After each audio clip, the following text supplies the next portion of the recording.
Welcome. We're at our 4th edition going over the operational maintenance report, which is a report that we go through when we're doing planned maintenance for customers.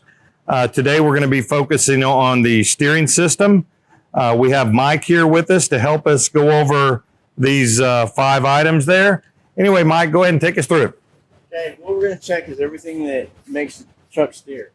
The steering wheel, the tilt, make sure that it goes up and down, and that it locks into place. So it won't move. We'll start the vehicle. We will turn the vehicle both ways. Make sure that it turns smoothly. There's no jumps or bounces in it.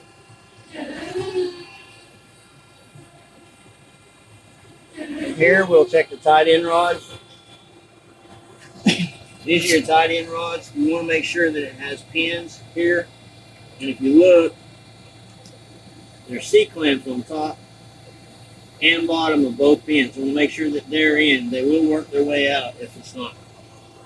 Turn it the other way. Check the other side for the same thing.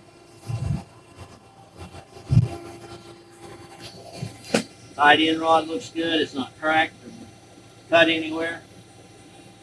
Clips are on, pins are in. Turn the steering wheel, turn the wheels back straight.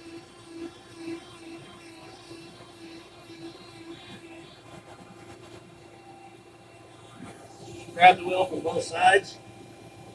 There's very little play in it, so the tied-in rod bushings are good. They're not. Grab it from the top and bottom. The wheel doesn't wobble in there, so the bearings are good. Also, at this time, there's a big rubber block. It's called the orbiter block that holds between the frame, the spacer. And when you pull like this, you'll be able to tell by how much it lifts and lowers. There's a stop right here. When it hits that stop, you will feel it drop down on the other side. Just back. And that's our steering check.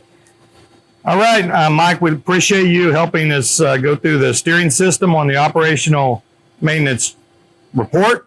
Anyway, while I'll end this one, we're in Springdale, so we'll end with the Razorback. Pretty soon we'll be doing the 5th item on the list, which will be the steer axle. Anyway, have a great day, and we look forward to being back with you again soon.